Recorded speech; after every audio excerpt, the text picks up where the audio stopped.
Last time हमने ख़त्म किया था पॉलन ग्रेन का स्ट्रक्चर कैसे होता है, ये हमने पढ़ा था। पॉलन ग्रेन का स्ट्रक्चर क्या होता है, वेजिटेटिव सेल वगैरह।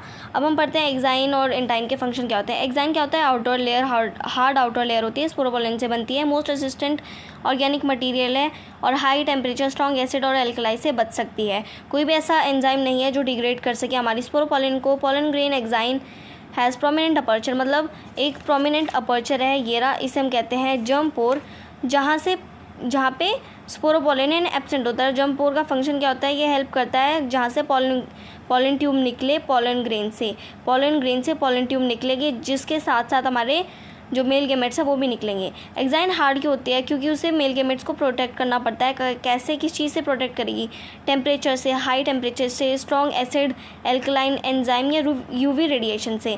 पॉलन ग्रेन एक फॉसिल की तरह प्रिजर्व होता है, जिससे कैसे होता है, कौन करता है, स्पोरोपोलन। एंटाइन क्या होता है, थिन कंटिन्यूस लेयर होती है जो बनती है सेल्यूलोज पेक्टिन से। साइटोप्लाज्म उसका पॉलन ग्रेन का क्या होता है, सराउंड होता है प्लाज्मा मेम्ब्रेन से।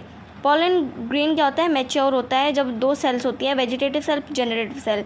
वेजिटेटिव सेल बिगर होती है, बहुत ज़्यादा बड़ी होती है। वेजिटेटिव सेल हमने पढ़ा था, फूड रिजर्वेंस होती है, इरेगुलर न्यूक्लियस होता है इसका। और जनरेटिव सेल स्मॉल होती है और फ्लोट करती है उसमें न्यूक्लियस ऑफ वेजिटेटिव सेल के। ये साइटोप्लाज्म ऑफ वेजिटेटिव सेल के, इसका जनरेटिव सेल का साइटोप्लाज्म बहुत ज़्यादा डेंस होता है। 60% angiosperm pollen grain 2 cell stage पे ही क्या हो जाते हैं, शेड हो जाते हैं। जनरेटिव सेल डिवाइड करता है मेटाबॉलिकली 2 मेल गेमेट बनाने के लिए। 40% शेड हमारे हो जाते हैं पॉलन ग्रेन, 40% शेड हो जाते हैं पॉलन ग्रेन 2 सेल स्टेज पे। पॉलन ग्रेन की कुछ डिसएडवांटेज होती है, एडवांटेज हम नेक्स्ट पार्ट में पढ़ेंगे। डिसएडवांटेज पहले देख लेते हैं। एलर्जी होती है, अस्थमा, ब्रोंकाइटिस, वीड ग्रास होती है, पैराथेनियम जिसे हम कैरेट ग्रास कहते हैं। ये कैसे आई थी, इंपोर्ट हुई थी ये गलती से, वीट के साथ साथ, गेहूं के साथ कैरेट ग्रास आ गई थी, पर अब ये बहुत ज़्यादा कॉमन है इंडिया में और बहुत ज़्यादा स्ट्रॉन्ग एलर्जी हमारी फैलाती है इंडिया में।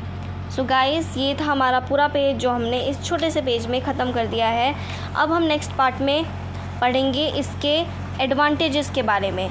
पॉलन ग्रेन डाइकोट होता है 3 जंप पोर में, ट्राइकॉप्लेट उसे कहते हैं। पॉलन ग्रेन मोनोकोट है, उसके पास होता है 1 जंप पोर जिसे हम मोनोकॉल्पेट कहेंगे। Thank you so much guys, next video में मिलते हैं, बाय।